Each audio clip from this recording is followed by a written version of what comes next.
دیکھیں پہلے ایک بات سمجھ لیں، اللہ تبارک و تعالیٰ نے قرآن عظیم میں واضح طور پہ ارشاد فرمایا کہ لا یمسہ الا المطہرون، کہ اس قرآن کو صرف پاک لوگ ہی چھوئیں۔ تو اب پاک کا اطلاق دو چیزوں پر ہوتا ہے، دو قسم کے لوگوں پر، ایک جو عقیدے کے لحاظ سے پاک و صاف ہو، عقائد کے لحاظ سے، دوسرا ظاہری نجاستوں کے اعتبار سے پاک و صاف ہو۔ مثال کے طور پر مسلمان عقیدے کے لحاظ سے اچھا ہوتا ہے، غیر مسلم کے ہم کہتے ہیں کہ عقیدے باطل ہیں، عقیدے درست نہیں ہیں۔ تو ایک تو یہاں پر یہ مراد ہو سکتا ہے کہ کفار قرآن پاک کو نہ چھوئیں، مسلمان چھو سکتا ہے۔ دوسرا یہ بھی ہو سکتا ہے کہ جو شخص بے وضو ہو، جس کے اوپر جس پہ غسل واجب ہو، حالت حیض میں، حالت نفاس میں، یہ چونکہ ناپاک کہلاتے ہیں، یہ نہ چھوئیں بلکہ باطہارت شخص چھوئے۔ چونکہ ان میں دونوں معانی کا احتمال ہے، تو اس لیے فقہائے اسلام نے، کیونکہ یہاں پہ حرمت کا بیان ہو رہا ہے کہ قرآن کو چھونا ناپاک شخص کے لیے حرام ہے، اور جہاں پر حرمت کا حکم ہوتا ہے، حرام کا معاملہ ہوتا ہے، وہاں پہ احتیاط مطلوب ہوتی ہے، لہذا فقہا نے فیصلہ کیا کہ کافر کا چھونا بھی اس کو حرام ہوگا۔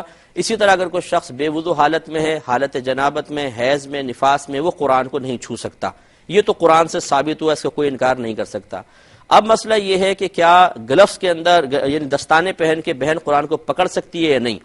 تو یہ یاد رکھیں کہ جو لباس انسان نے پہنا ہو وہ انسان کا تابع کہلاتا ہے، اور تابع ہونے کا مطلب یہ ہے کہ جو اس کے بدن کا حکم ہوتا ہے وہی اس کے لباس کا حکم ہوتا ہے۔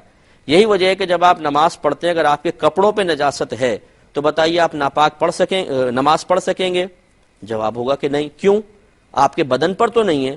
تو آپ کہیں گے چونکہ لباس ہم نے پہنا ہوا ہے اور لباس جسم کے تابع ہوتا ہے، تو گویا کہ لباس پہ لگی ہوئی نجاست ایسے ہی ہے جیسے بدن پہ لگی ہوئی نجاست۔ تو معلوم ہوا کہ جو لباس انسان نے پہنا ہوتا ہے اس کا حکم بالکل بدن والا ہی ہوتا ہے۔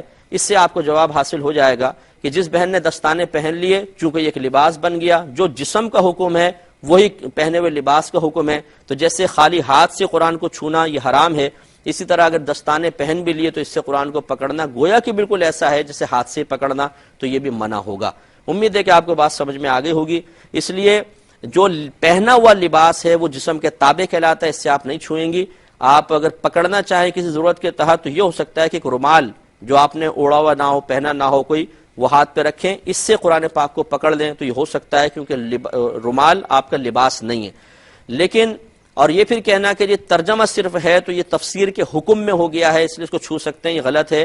ترجمے کا وہی حکم ہوتا ہے جو قرآن عظیم کا حکم ہوتا ہے، اس لیے کہ جو اللہ کا کلام ہے حقیقتاً وہ معانی اور مفہوم ہے کہ جو ہمیں قرآن سے سمجھ میں آ رہا ہوتا ہے، وہ چاہے عربی عبارت سے سمجھ میں آ رہا ہو یا اردو عبارت سے سمجھ میں آ رہا ہو، اللہ کا کلام تو سمجھ میں آتا ہے، مقصود الہی تو ہمیں سمجھ میں آتا ہے۔ لہٰذا اس حالت میں قرآن پاک کو چھوئیں مت، بغیر چھوئے اگر آپ پڑھ سکتی ہیں تو پڑھیں۔